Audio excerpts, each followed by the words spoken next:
Hi welcome back to our YouTube channel. ಇವತ್ತಿನ blog ನೋಡಿರ್ತೀರಾ ತಮ್ಮನೇನ.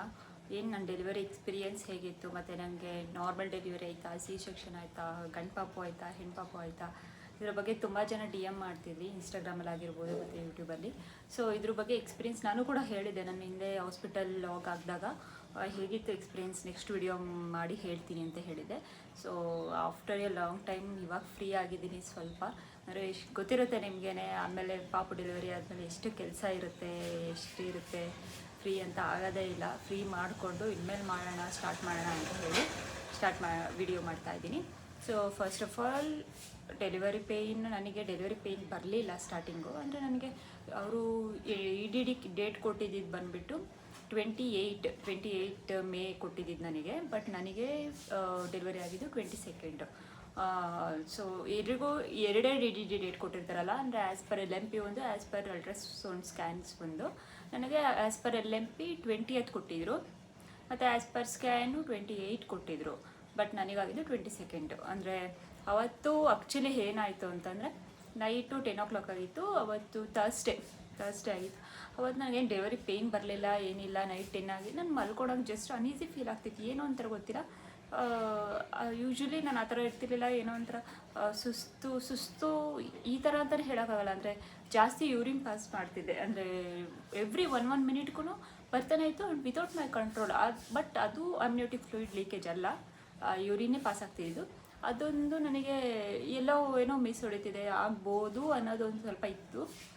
ಮತ್ತು ಸುಮ್ಮನೆ ನನಗೆ ಬೈಕೇನೆ ಆಗ್ಬಿಡುತ್ತೆ ಅನಿಸುತ್ತೆ, ಪೇಯ್ನ್ ಹೆಂಗಿರೋದು ಏನೋ ಅಂತ ಸುಮ್ಮನೆ ಒಬ್ಬಳೇ ಕುತ್ಕೊಂಡ್ಬಿಡ್ತಿದ್ದೆ. ಅವಾಗ ಮನೆಯಲ್ಲೆಲ್ಲ ನಮ್ಮ ಅತ್ತೆ ಇದ್ದರು, ನಮ್ಮಮ್ಮ ಇದ್ದರು, ಮತ್ತು ಶರು ಎಲ್ಲರೂ ಕುತ್ಕೊಂಡ್ಬಿಟ್ರು. ಏನಾಯಿತು ಅಂತ ಜೀರಿಗೆ ಕಷಾಯ ಗೊತ್ತಲ್ಲ, ಯಾಕಂದರೆ ಜೀರಿಗೆ ಕಷಾಯ ಕುಡಿದ್ರೆ ಡೆಲಿವರಿ ಪೇಯ್ನ್ ಇದ್ದರೆ ಅದು ನಮಗಿನ್ನೂ ಜಾಸ್ತಿ ಆಗುತ್ತಂತೆ, ಇಲ್ಲ ಅಂತಂದರೆ ಕಡಿಮೆ ಆಗುತ್ತೆ ಅಂತ ಜೀರಿಗೆ ಕಷಾಯನೂ ಕಡ್ಕೊಂಡ್ಕೊಟ್ಟು. ಬಟ್ ಪೇಯ್ನ್ ಅಂತ ನನಗೇನು ಅನ್ನಿಸ್ಲಿಲ್ಲ. ಬಟ್ ಯೂರಿನ್ ಪಾಸ್ ಆಗ್ತಾನೇ ಇತ್ತು, ಫ್ರೀಕ್ವೆಂಟಾಗಿ ನಾನು ವಾಶ್ರೂಮ್ ಹೋಗ್ತಾನೇ ಇದ್ದೆ. ಸೊ ಅವ್ರು ನೋಡ್ಬಿಟ್ಟು ಇಲ್ಲ ಇದು 100% ಡೆಲಿವರಿ ಪೇಯ್ನ್ ಬರುತ್ತೆ ನಿನಗೆ, ಹೋಗ್ಬಿಡೋಣ ಅಂತ ಅಂದರು. ನಾನು ಓಕೆ ಇವಾಗ ಹೆಂಗಿರು ನೈಟ್ 10 o'clock ಆಗಿದೆ, ಮತ್ತೆ ನಾನು ಲೇಟ್ ಮಾಡಿದ್ರೆ ಮಿಡ್ ನೈಟ್ ಎಲ್ಲ ಆಗಿಬಿಡುತ್ತೆ, ತೋರಿಸ್ಕೊಂಬರೋಣ. ಇನ್ ಕೇಸ್ ಡೆಲಿವರಿ ಪೇಯ್ನ್ ಇಲ್ಲ ಅಂತ ಅವ್ರು ಕಳಿಸ್ತಾರಲ್ಲ ಮತ್ತೆ ರಿಟರ್ನು ಅಂತ ಹೇಳಿಬಿಟ್ಟು ನಾವು ಕ್ಯಾಬ್ ಬುಕ್ ಮಾಡಿದ್ವಿ. ಅವತ್ತು ನೋಡಿದ್ರೆ ಫುಲ್ಲು ಮಳೆ, ಸಿಕ್ಕಾಪಟ್ಟೆ ಜೋರ ಮಳೆ ಬರ್ತಿದೆ. ಕ್ಯಾಬ್ ಬುಕ್ ಮಾಡಿದ್ವಿ. ಕ್ಯಾಬ್ ಕೂಡ ಬೇಗ ಅಕ್ಸೆಪ್ಟ್ ಮಾಡಲಿಲ್ಲ, ಬಟ್ ಒಂದು ಹಾಫ್ ಆನ್ ಅವರ್ ಒಳಗಡೆ ಅಕ್ಸೆಪ್ಟ್ ಆಯಿತು ಕ್ಯಾಬು. ತೊಗೊಂಡ್ಬಿಟ್ಟು ಲಗೇಜ್ನು ಎಲ್ಲನೂ ತೊಗೊಂಡೇ ಹೋದ್ವಿ. ಲಗೇಜು ಸ್ವಲ್ಪ ಎಲ್ಲನೂ ಪ್ಯಾಕ್ ಮಾಡಿಕ್ಕಿದ್ದೆ ಮುಂಚೆನೇ. ಸೊ ಇಲ್ಲ ಅಂದರೆ ವಾಪಸ್ ರಿಟರ್ನ್ ಬರೋಣ, ಹೆಂಗಿದ್ರು ಕ್ಯಾಬಲ್ಲೆಲ್ಲ ಹೋಗ್ತಿರೋದು ಅಂತ ಹೇಳ್ಬಿಟ್ಟು ಎಲ್ಲ ತೊಗೊಂಡು ಹೋದ್ಮೇಲೆ ಅಲ್ಲಿ ಎಮರ್ಜೆನ್ಸಿ ರೂಮ್ ಅಂತ ಇರುತ್ತಲ್ಲ, Cloud9 ಹೋಗಿರೋರಿಗೆ ಗೊತ್ತಿರುತ್ತೆ. ಎಮರ್ಜೆನ್ಸಿ ರೂಮ್ ಅಂದರೆ ಅಲ್ಲಿ ಡೆಲಿವರಿ ಪೇಯ್ನ್ ಅಂತ ಹೇಳಿದಾಗ ಇಂಡಕ್ಷನ್ ರೂಮ್ಗೆ ನಮಗೆ ಶಿಫ್ಟ್ ಮಾಡ್ತಾರೆ. ಇಂಡಕ್ಷನ್ ರೂಮ್ಗೆ ಹೋದಾಗ ಅಲ್ಲೇನಾಯಿತು, ನಂಗೊಂದು ಸ್ವಲ್ಪ ಸ್ಟಾರ್ಟ್ ಆಯಿತು ಡೆಲಿವರಿ ಪೇಯ್ನು. ಅಂದರೆ ಡೆಲಿವರಿ ಪೇಯ್ನ್ ಯಾವ ಥರ ಇರುತ್ತೆ ನನಗೆ ಎಲ್ಲರೂ ಹೇಳ್ತಿದ್ರು, ನಾನು ಕೇಳ್ತಾನೆ ಇದ್ದೆ ಎಲ್ರಿಗೂ ಯಾವ ಥರ ಇರುತ್ತೆ, ಹೊಟ್ಟೆನೋ ಬರುತ್ತಾ ಏನೋ ಕ್ಯೂರಿಯಾಸಿಟಿಗೆ ಅಂತ. ಬಟ್ ಎಲ್ಲರೂ ಹೇಳ್ತಿದ್ರು ಅಂದರೆ ಬ್ಯಾಕ್ ಪೇಯ್ನ್ ಇರುತ್ತೆ, ಲೋವರ್ ಬ್ಯಾಕ್ ಪೇಯ್ನ್ ತುಂಬ ಪೇಯ್ನ್ ಇರುತ್ತೆ ಅಂತ ಹೇಳ್ತಿದ್ರು. ನಾನು ಅಯ್ಯೋ ನಂಗೆ ಬ್ಯಾಕ್ ಪೇಯ್ನ್ ಅಷ್ಟೊಂದಿರುತ್ತೆ ಅನ್ಕೊತಿದ್ದೆ. ಸೀರಿಯಸ್ಲಿ ಗೊತ್ತಾ, ಅದು ಯಾವ ಥರ ಪೇಯ್ನು ಅಂದರೆ ನೆನೆಸ್ಕೊಳಕ್ಕೂ ಆಗಲ್ಲ, ಅಷ್ಟು ಪೇಯ್ನ್ ಇತ್ತು. ಅಂದರೆ ನಂಗೆ ಆ್ಯಕ್ಚುಲಿ ಸ್ಟಾರ್ಟ್ ಆಗಿದ್ದು ಅವಾಗ ನಾನು ಅದೇ ಪೇಯ್ನ್ ತೊಡ್ಕೊಳಕ್ಕಾಗ್ತಿಲ್ಲ, ಸ್ಟಾರ್ಟ್ ಆಗಿತ್ತು ಆವಾಗ. ಇವರು ನಮ್ಮ ಡಾಕ್ಟ್ರಿನ ಬಂದಿಲ್ಲ, ಯಾಕಂದರೆ ಮಿಡ್ ನೈಟ್ ಅಲ್ಲ, ನಮ್ಮ ಡಾಕ್ಟ್ರ್ ಇರಲಿಲ್ಲ. ಡ್ಯೂಟಿ ಡಾಕ್ಟ್ರ್ ಅಂತ ಯಾವಾಗಲೂ 24/7 ಇರ್ತಾರೆ. ಸೊ ಅವ್ರು ಬಂದು PVC ಮಾಡಿದ್ರು. PVC ಅಂದರೆ ಗೊತ್ತಿರುತ್ತೆ, ಅದು ಎಷ್ಟು ಡೈಲ್ಯೂಟ್ ಆಗಿದೆ, ಸರ್ವಿಸ್ ಎಷ್ಟು ಡೈಲ್ಯೂಟ್ ಆಗಿದೆ ಅಂತ ನೋಡೋಗ್ತಾರೆ. ಜಸ್ಟ್ ನನಗೆ 2 ಸೆಂಟಿಮೀಟ್ರ್ ಅಲ್ಲ 1 ಸೆಂಟಿಮೀಟರ್ ಡೈಲ್ಯೂಟ್ ಆಗಿತ್ತು.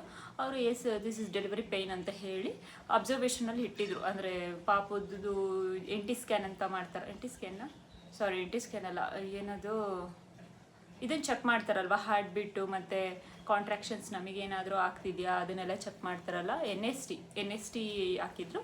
ಮತ್ತು ಇನ್ನೊಂದು ಕಡೆ ನನಗೆ BP ಚೆಕ್ ಮಾಡ್ತಿದ್ರು, BP ಕರೆಕ್ಟಾಗಿರಬೇಕಲ್ಲ ಆ ಟೈಮಲ್ಲಿ. ಸೊ BP ಚೆಕ್ ಮಾಡ್ತಿದ್ರು, ಎರಡನ್ನೂ ಸೈಮಲ್ಟೇನಿಯಸ್ಲಿ ಮಾಡ್ತಿದ್ರು. ನನ್ನ ಶರುನು ಇಂಡಕ್ಷನ್ ರೂಮಲ್ಲಿ ಬಿಟ್ಬಿಟ್ಟಿದ್ರು. ಅಂದರೆ ಅಲ್ಲಿ ಹೆಂಗೆ ಅಂದರೆ Cloud9 ಹಾಸ್ಪಿಟಲಲ್ಲಿ ಹಸ್ಬೆಂಡ್ನ ಅಲೋ ಮಾಡ್ತಾರೆ ಎಲ್ಲದಕ್ಕೂ, ಇನ್ಕ್ಲೂಡಿಂಗ್ ಲೇಬರ್ ಆಗಿರ್ಬೋದು, ಅಲ್ಲಿಗೂ ಅಲೋ ಮಾಡ್ತಾರೆ ಹಸ್ಬೆಂಡ್ನ. ನಮ್ಮ ಅಮ್ಮ ಮತ್ತು ಅವರಮ್ಮ ಹೊರಗಡೆನೇ ಇದ್ದರು. ಅವ್ರು ನೋಡಿದ್ದು ನಾನು ಲಾಸ್ಟು ನೈಟ್ 10 o'clock ನೋಡಿದ್ದು. ಆಮೇಲೆ ಪಾಪು ಡೆಲಿವರಿ ಆದಮೇಲೆ ಅವರು ನೋಡಿದ್ದು, ಅವ್ರನ್ನೇನು ಬಿಟ್ಟಿರಲಿಲ್ಲ. ಅಂದರೆ ಒಬ್ಬರೇ ಯಾರಾದರೂ ಇರಬೇಕಿತ್ತು. ಅಫ್ಕೋರ್ಸ್ ಎಲ್ರಿಗೂ ಕಂಫರ್ಟಬಲ್ ಅವ್ರ ಹಸ್ಬೆಂಡೇ ಅಲ್ವಾ. ಸೊ ನನ್ನ ಜೊತೆ ಶರುನೇ ಇದ್ದ. ಆವಾಗ ಸ್ವಲ್ಪ ಪೇಯ್ನ್ ಬರ್ತಿತ್ತು. ಪೇಯ್ನ್ ಬಂದಾಗ ದೇವರೇ ಅಂದ್ಕೊಳ್ಳೋದು. ಅದು ಹಿಂಗೆ ಅಂದರೆ ಬರುತ್ತೆ ಪೇಯ್ನು, ಒಂದು ಸ್ವಲ್ಪ ಸೆಕೆಂಡ್ಸ್ ಇರುತ್ತೆ, ಹೋಗುತ್ತೆ, ಬರುತ್ತೆ ಹೋಗುತ್ತೆ, ಆ ಥರ. ಸೊ ತಿರ್ಗಾ ಆಮೇಲೆ ಅವ್ರೇನು ಪ್ರೊಸೀಜರ್ ಏನೇನು ಸ್ಟಾರ್ಟ್ ಮಾಡಬೇಕು ಡೆಲಿವರಿಗೆ ಎಲ್ಲನೂ ನರ್ಸು ಇದ್ರಲ್ಲ ಅವರು ಅಟೆಂಡರ್ ಎಲ್ಲ ಸ್ಟಾರ್ಟ್ ಮಾಡಿ ಅದೆಲ್ಲ ಮಾಡ್ತಿದ್ರು ಒನ್ ಬೈ ಅವರು ಡ್ರೆಸ್ ಕೊಟ್ಟರು. ಆಮೇಲೆ ಆ್ಯಕ್ಚುಲಿ ಏನು ಅಂದರೆ ಡೆಲಿವರಿ ತುಂಬ ಕಷ್ಟ, ತುಂಬ ಬ್ಲಡ್ ಲಾಸ್ ಆಗುತ್ತೆ. ನಾನು ಕೂಡ ಎಕ್ಸ್ಪೆಕ್ಟ್ ಮಾಡಲಿಲ್ಲ ಅಷ್ಟು ಬ್ಲಡ್ ಲಾಸ್ ಆಗುತ್ತೆ. ಮತ್ತು ಪೇಯ್ನು ಬರ್ತಾನೆ ಇರ್ತಿತ್ತು. ಹೆಂಗೆ ನಾನು ಎಕ್ಸ್ಪ್ಲೈನ್ ಮಾಡೋಣ ಅಂತಂದ್ರೂ ನನಗೆ ಪೇಯ್ನೆ ಅನುಭವಿಸಿರೋರಿಗೆ ಗೊತ್ತಿರುತ್ತೆ ಯಾವ ಥರ ಅಂತ. ಮನುಷ್ಯರು ತಡ್ಕೋಬೋದ ಆ ಪೇಯ್ನು ಅನ್ನಿಸ್ಬಿಡ್ತು. ನಾನು ಆಮೇಲೆ ಆ್ಯಕ್ಚುಲಿ ನೈಟ್ 10 ಮಾರ್ನಿಂಗ್ 6ವರೆಗೂ ಪೇಯ್ನ್ ಬರ್ತಾನೆ ಇತ್ತು ಫ್ರೀಕ್ವೆಂಟಾಗಿ ಹೋಗ್ತಿತ್ತು ಬರ್ತಿತ್ತು. ಬಟ್ 6 o'clockವರೆಗೂ ನಂಗೆ ಜಸ್ಟ್ ಡೈಲ್ಯೂಟ್ ಆಗಿದ್ದು 2.5 ಸೆಂಟಿಮೀಟ್ರ್ 2 ಸೆಂಟಿಮೀಟ್ರ್ ಡೈಲ್ಯೂಟ್ ಆಗಿತ್ತು ಅಷ್ಟೇ. ನಾನು ಆಮೇಲೆ ಆಗದೇ ಇಲ್ಲ, ನನ್ನ ಕೈಲಿ ಏನು ಮಾಡಿದ್ರು ಆಗಲ್ಲ, ನಂಗೆ C-section ಮಾಡಿಸ್ಬಿಡು, ನನಗೆ ಇಷ್ಟೆಲ್ಲ ಪೇಯ್ನ್ ತಡ್ಕೊಂಡು ಇಷ್ಟಕ್ಕೆ ಇನ್ನೂ 2 ಸೆಂಟಿಮೀಟ್ರ್ ಡೈಲ್ಯೂಟ್ ಆಗಿರೋದಕ್ಕೆ ಇಷ್ಟೆಲ್ಲ 10 ಸೆಂಟಿಮೀಟ್ರ್ಗನ ನನ್ನ ಕೈಲಿ ಆಗೋದೇ ಇಲ್ಲ, ಪ್ಲೀಸ್ ಅಂತ ಎಲ್ಲ ಶರೋಗೆಲ್ಲ ಬೇಡ್ಕೊತಿದ್ದೆ ನನಗೆ ಬೇಡ ಅಂತ. ಬಟ್ ಒಂದು ಚಾನ್ಸ್ ಇತ್ತು ನಮಗೆ. ಹೇಗೆ ಅಂದರೆ ಅಲ್ಲಿ ಹಾಸ್ಪಿಟಲಲ್ಲಿ ಎಪಿಡ್ಯೂರಲ್ ಅಂತ ಇರುತ್ತೆ ಇಂಜೆಕ್ಷನ್, ಅಂದರೆ ಗೊತ್ತಿರುತ್ತೆ ತುಂಬ ಜನಕ್ಕೆ, ಪೇಯ್ನ್ಲೆಸ್ ನಾರ್ಮಲ್ ಡೆಲಿವರಿ ಅಂತ. ಆ ಎಪಿಡ್ಯೂರಲ್ಗೆ ಅದನ್ನು ನಾವು ಡಿಸೈಡ್ ಮಾಡಿದ್ವಿ, ತಿರ್ಗಿ ವಿಲ್ ಗೋ ಫಾರ್ ಎಪಿಡ್ಯೂರಲ್ ಅಂತ ಅಂದ್ಕೊಂಡ್ಬಿಟ್ವಿ. ಅಂದರೆ ಸ್ಟಾರ್ಟಿಂಗು ಕೂಡ ನಾವು ಅಂದ್ಕೊಂಡಿದ್ವಿ. ನಾನೇನು ಅಂದ್ಕೊಂಡೆ ಆ ಟೈಮಲ್ಲಿ ನಂಗೆ ಅದನ್ನು ಕೊಟ್ಟರು ನಂಗೆ ತಡ್ಕೊಳಕ್ಕಾಗಲ್ಲ, ಇನ್ನು ನನ್ನ ಕೈಲಿ ಎನರ್ಜಿನೇ ಇಲ್ಲ. ನೀರು ಕುಡಿತಿದ್ದೆ, ಜ್ಯೂಸ್ ಕುಡಿಸ್ತಿದ್ರು, ಎಲ್ಲ ಕುಡಿಸ್ತಿದ್ರು, ಆದರೂ ನನ್ನ ಕೈಲಿ ಎನರ್ಜಿನೇ ಇಲ್ಲ.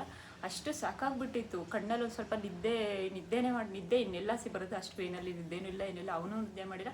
ಅವ್ನು ನನಗೆ ಪೇಯ್ನ್ ಬಂದಾಗ ನಾನು ಶರು ಅಂತಿದ್ದೆ. ಅವ್ನು ನನ್ನ ಕೈ ಹಿಡ್ಕೊಂಡ್ಬಿಟ್ಟು ಹೋಗುತ್ತೆ ಅಂತ. ನನಗೆ ಆ್ಯಕ್ಚುಲಿ ಒಂದು ಹೆಲ್ಪ್ ಮಾಡಿದ್ದು ಅಂದರೆ ಅವನು ಬ್ರೀತಿಂಗ್ ಎಕ್ಸಸೈಸ್ ಮಾಡಿಸ್ತಿದ್ದ. ನನಗೆ ಪೇಯ್ನ್ ಬಂದ ತಕ್ಷಣ ಅಂತ ಮಾಡ್ತಾರೆ, ಅಂದರೆ ಅದು ತುಂಬ ರಿಲೀಫ್ ಕೊಡ್ತು ನನಗೆ. ಇನ್ಫ್ಯಾಕ್ಟ್ ನಾನು ಅದನ್ನು ಅವ್ನು ಹೇಳಿದ ಪ್ರಾಕ್ಟೀಸ್ ಮಾಡು ಮುಂಚೆನೇ ಅಂತ. ನಾನು ಸ್ವಲ್ಪ ನೋಡ್ಕೊಂಡಿದ್ದೆ ಅಷ್ಟೇ, ಕಂಪ್ಲೀಟ್ ಏನು ಪ್ರಾಕ್ಟೀಸ್ ಮಾಡಿಲ್ಲ. ಅವನು ಕೂಡ ಕಲ್ತಿದ್ದ ನನಗೆ ಹೆಲ್ಪ್ ಆಗಲಿ ಅಂತ. ಅವನು ನನ್ನ ಜೊತೆ ಬ್ರೀತಿಂಗ್ ಮಾಡ್ಕೊಂಡು ಆ ಪೇಯ್ನ್ ಬಂದಾಗ ಇಬ್ಬರು ಸೇರಿ ಕಂಟ್ರೋಲ್ ಮಾಡ್ತಿದ್ದೆ, ಹೋಗ್ತಿತ್ತು. ಅವಾಗ ಅವ್ನು ರಿಲ್ಯಾಕ್ಸ್ ಮಾಡಿ ಕೂತ್ಕೊತಿದ್ದೆ, ನಾನು ಕೂತ್ಕೊತಿದ್ದೆ.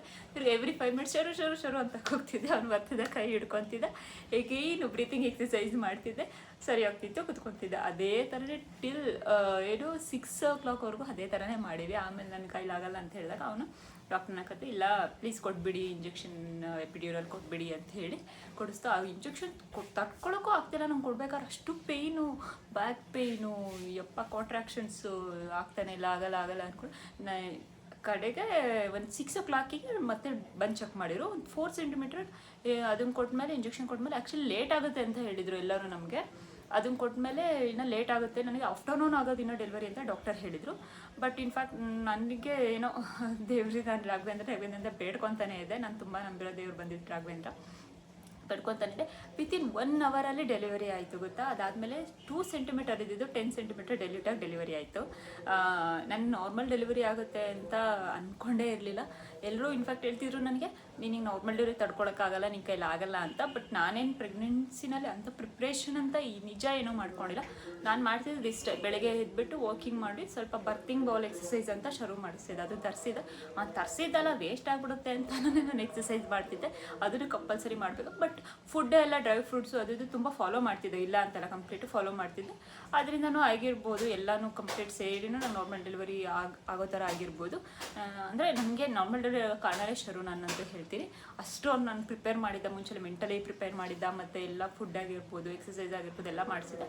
ಅದು ಬಿಟ್ಟರೆ ಮನೆ ಕೆಲಸ ಅಂತೂ ನಾನು ತಿಂದಿದ್ದು ತೆಟ್ಟೆನೂ ಎತ್ತಿಕಲ್ಲ. ಹೇಳ್ತಾರೆ ದೊಡ್ಡವರು ಒಬ್ಬೊಬ್ಬರು, ಅಂದರೆ ತುಂಬ ಆ್ಯಕ್ಟಿವ್ ಆಗಿದ್ದರೆ ನಾರ್ಮಲ್ ಡೆಲಿವರಿ ಆಗೋದು ಅದು ಇದು ಅಂತ ಇರ್ಬೋದು, ನಾನು ಸುಳ್ಳು ಅಂತ ಹೇಳ್ತಿಲ್ಲ. ಬಟ್ ಆ ಟೈಮಲ್ಲಿ ನಿಜ ಸುಸ್ತಾಗ್ತಿರುತ್ತೆ. ಪ್ರೆಗ್ನೆನ್ಸಿ ಟೈಮಲ್ಲಿ ಯಾವಾಗ ಒಂಥರ ಕರೆಕ್ಟಾಗಿರ್ತೀವೋ, ಯಾವಾಗ ಒಂಥರ ಸುಸ್ತಿರುತ್ತೋ, ಆ ಟೈಮಲ್ಲಿ ಅದು ಏನೂ ಮಾಡ್ಬೇಕು ಅನ್ಸಲ್ಲ, ಏನು ಕೆಲಸನೂ ಮಾಡೋಕೆ ಅನ್ಸಲ್ಲ, ನಿಂತ್ಕೊಂಡ್ರೆ ಹೊಟ್ಟೆ ಭಾರ ಆಗ್ತಿರುತ್ತೆ. ಈವನ್ ಒಂದು 8-9 ಮಂತ್ಸಿಗೆ ಬಂದಾದ್ಮೇಲೆ ಏನೂ ಮಾಡೋಕ್ಕಾಗಲ್ಲ.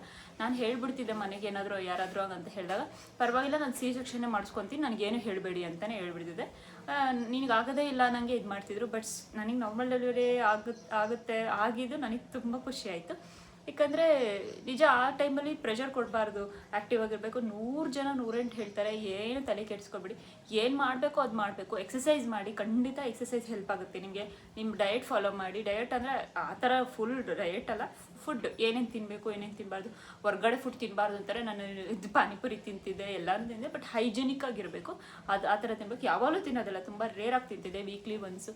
ಅಫ್ಕೋರ್ಸ್ ಕ್ರೇವಿಂಗ್ಸ್ ತುಂಬ ಇರುತ್ತೆ, ತಿಂತಿದ್ದೆ, ಎಲ್ಲನೂ ಮಾಡಿದೆ. ನಾನು ನಾರ್ಮಲ್ ನನ್ನ ಲೈಫ್ ನಾನು ಹೆಂಗೆ ಲೀಡ್ ಮಾಡ್ತಿದ್ದೋ ಅದೇ ಥರ ಮಾಡಿ ನಾನು ಈವನ್ ಬೈಕಲ್ಲೂ ಕೂಡ ಟ್ರಾವೆಲ್ ಮಾಡ್ತಿದ್ದೆ. ಅವಾಗ ಹಾಸ್ಪಿಟಲ್ಗೆಲ್ಲ ಬೈಕಲ್ಲೇ ಹೋಗ್ತಿದ್ದು, ತುಂಬ ದೂರ ಇರಲಿಲ್ಲ, ಒಂದು 2 ಕಿಲೋಮೀಟರ್ ವಿತಿನ್ 2 ಕಿಲೋಮೀಟರ್ಸ್ ಎಲ್ಲ ನಾನು ಬೈಕಲ್ಲೇ ಅವ್ನ ಜೊತೆ ಹೋಗ್ತಿದ್ದೆ. ಇಲ್ಲ ಸೈಡಲ್ಲಿ ಕುತ್ಕೋಬೇಕು, ಫುಲ್ ನಾವು ನಾರ್ಮಲಲ್ಲಿ ಕುತ್ಕೊತೀವಲ್ಲ ಆ ಥರ ಕುತ್ಕೋಬಾರ್ದು. ಈ ಥರ ಎಲ್ಲ ಇತ್ತು ನನ್ನ ಪ್ರೆಗ್ನೆನ್ಸಿಲಿ. ನಾನೇನು ಅಂಥ ಕಾಂಪ್ಲಿಕೇಟೆಡು ಆಗಲಿಲ್ಲ ಡೆಲಿವರಿನಲ್ಲಿ. ಮತ್ತು ನಾನು ಅಷ್ಟೊಂದು ರೂಲ್ಸ್ ಎಲ್ಲನೂ ಏನು ಫಾಲೋ ಮಾಡಿಲ್ಲ, ಜಸ್ಟ್ ಇಷ್ಟೇ ಮಾಡಿದ್ದು. ಇಷ್ಟು ಮಾಡಿ ಮತ್ತು ನಿಮಗೆ ಪೇಯ್ನ್ ತಡ್ಕೋಬೇಕು, ಸ್ವಲ್ಪ ತಡ್ಕೊಂಡ್ರೆ ಆ ಕ್ಷಣಕ್ಕೆ ಮಾತ್ರ. ಆದಮೇಲೆ ತುಂಬ ಆರಾಮಾಗಿರ್ತೀರ. ಸೆಕ್ಷನ್ ನಂಗೆ ಗೊತ್ತಿಲ್ಲ ಅವ್ರ ಪೇಯ್ನ್ ಏನಿರುತ್ತೆ, ಅವ್ರಿಗೂ ತುಂಬ ಇರುತ್ತೆ. ಅದಾದಮೇಲೆ ನನಗೆ ಅದ್ರ ಬಗ್ಗೆ ಎಕ್ಸ್ಪೀರಿಯನ್ಸ್ ಇದಕ್ಕೆ ನಾನು ಮಾತಾಡೋಕ್ಕೆ ಹೋಗಲ್ಲ. ನಾರ್ಮಲ್ ಡೆಲಿವರಿ ಪಾಪು ಡೆಲಿವರಿ ಆಗೋವರೆಗೂ ಸ್ವಲ್ಪ ಇರುತ್ತೆ, ಆಮೇಲೆ ಆರಾಮಾಗಿರ್ಬೋದು. ಬಟ್ ಆದ್ರೂ ಇವಾಗ ನಾರ್ಮಲ್ ಡೆಲಿವರಿ ಮಾಡಿದ್ರು ಕೂಡ ಎಪಿಸೋಟಮಿ ಮಾಡ್ತಾರೆ. ಎಪಿಸೋಟಮಿ ಗೊತ್ತಿರುತ್ತೆ ಎಷ್ಟೋ ಜನಕ್ಕೆ. ಸ್ಟಿಚಸ್ ಹಾಕ್ತಾರೆ ವಿಜಿನಲ್ ಪಾರ್ಟಲ್ಲಿ. ಅದು ಸ್ಟಿಚಸ್ ಹಾಕೋದ್ರಿಂದ ಅದು ಒಂದು ವೀಕು ಟು 15 ಡೇಸ್ ಅನಿಸುತ್ತೆ. ಅದು ಕೂಡ ತುಂಬ ಪೇಯ್ನ್ ಇರುತ್ತೆ, ಸ್ವೆಲ್ಲಿಂಗ್ ಇರುತ್ತೆ. ಅದು ಒಬ್ಬೊಬ್ಬರು ಅಂತ ನಾರ್ಮಲ್ ಡೆಲಿವರಿ ಆದ ತಕ್ಷಣ ಆರಾಮಾಗಿರ್ಬೋದು ಅಂತ.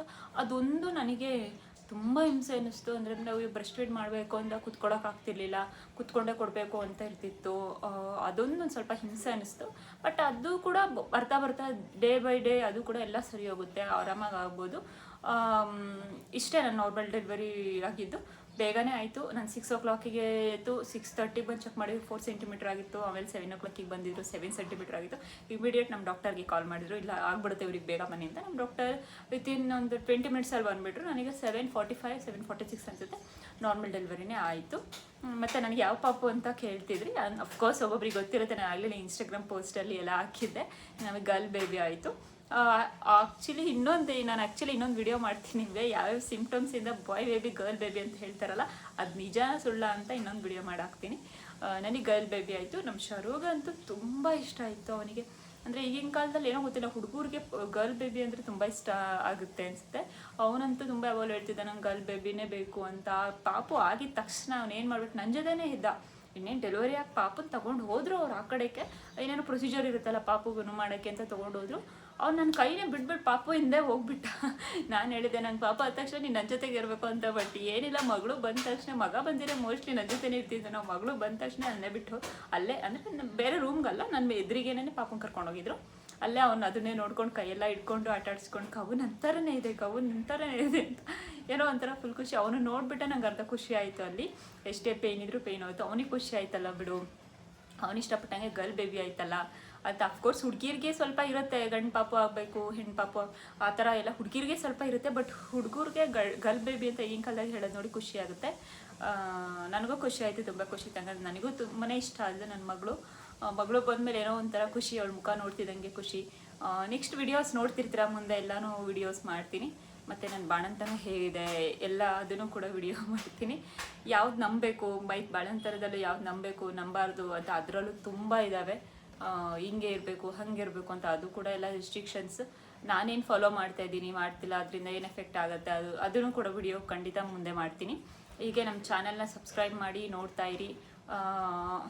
ಈ ಥರ ಏನಾದರೂ ನಿಮಗೆ ಡೆಲಿವರಿ ಬಗ್ಗೆ ಅವ್ರ ನಾರ್ಮಲ್ ಡೆಲಿವರಿ ಹೇಗೆ ಪ್ರಿಪ್ರೇಷನ್ ಮಾಡ್ಕೋಬೇಕು, ಎಲ್ಸ್ ಮತ್ತು ಯಾವ ಥರ ನೀವು ಆ ಡೆಲಿವರಿ ಟೈಮಲ್ಲಿ ಇದ್ದರೆ ನಿಮಗೆ ಹೆಲ್ಪ್ ಆಗುತ್ತೆ, ಆ ಥರ ಏನಾದರೂ ವೀಡಿಯೋಸ್ ಬೇಕು ಅಂದರೆ ಕಮೆಂಟ್ ಮಾಡಿ, ಖಂಡಿತ ನಾನು ತಿಳಿಸ್ಕೊಂಡ್ಕೊಡ್ತೀನಿ. ಮತ್ತು ಒನ್ ಮೋರ್ ವಿಡಿಯೋ ಇನ್ಸೂರೆನ್ಸ್ ಬಗ್ಗೆ ಯಾರೋ ಕೇಳಿದರು ನಮ್ಮನ್ನ. ಇನ್ಸೂರೆನ್ಸ್ ನಾವು ಬಂದು ಕಾರ್ಪೊರೇಟ್ ಇನ್ಸೂರೆನ್ಸಲ್ಲೇ ನಾವು ಮಾಡಿಸಿದ್ದು. ಹಾಸ್ಪಿಟಲ್ ಬಿಲ್ ಎಷ್ಟಾಗುತ್ತೆ ಅಂತ ನಾವು ಜಸ್ಟ್ ಒಂದು ಥಿಯರಿಟಿಕಲ್ ಹೇಳಿದ್ವಿ, ಅಂದರೆ ಅವ್ರು ಕೊಟ್ಟಿರೋ ಲೆಕ್ಕಾಚಾರದ ಪ್ರಕಾರ ನಾವೇ ಹೇಳಿದ್ವಿ. ಬಟ್ ಆ್ಯಕ್ಚುಲಾಗಿ ಇವಾಗ ನಾವು ಹಾಸ್ಪಿಟಲ್ ಅಡ್ಮಿಟ್ ಆಗಿ ಡಿಸ್ಚಾರ್ಜ್ ಆಗೋವರೆಗೂ ಎಷ್ಟಾಯಿತು ಅಂತ ನಾನು ನೆಕ್ಸ್ಟ್ ವಿಡಿಯೋದಲ್ಲಿ ಮಾಡಾಕ್ತೀನಿ. ಬಿಕಾಸ್ ನಮ್ಮದು ಇನ್ನೂ ಪ್ರೊಸೆಸ್ ನಡೀತಿದೆ ಅದು ಸ್ವಲ್ಪ. ಸೊ ಕಂಪ್ಲೀಟ್ ನಮಗೆ ಇನ್ಫಾರ್ಮೇಷನ್ ಬಂದಮೇಲೆ ನಿಮಗೆ ಇನ್ಫಾರ್ಮೇಷನ್ ಕೊಡೋಣ ಅಂತ ನಾವು ವಿಡಿಯೋ ಮಾಡೋಕ್ಕೆ ಹೋಗಿಲ್ಲ. ಅದನ್ನು ಕೂಡ ತುಂಬ ಬೇಗನೆ ವಿಡಿಯೋ ಮಾಡಿ ಹಾಕ್ತೀನಿ. ಇನ್ನೊಂದು ವೀಕ್ ಆರ್ 2 ವೀಕ್ಸಲ್ಲಿ ವಿಡಿಯೋ ಮಾಡಿ ಹಾಕ್ತೀನಿ ಅದನ್ನು ಕೂಡ. ಸೊ ಇದೇ ಥರ ನಮ್ಮ ವಿಡಿಯೋಸ್ನ ನೋಡ್ತಾ ಇರಿ, ಸಪೋರ್ಟ್ ಮಾಡಿ ಅಂತ ಹೇಳ್ತಾ ಇಲ್ಲಿಗೆ ಈ ವ್ಲಾಗ್ನ ಎಂಡ್ ಮಾಡ್ತೀನಿ. Thank you.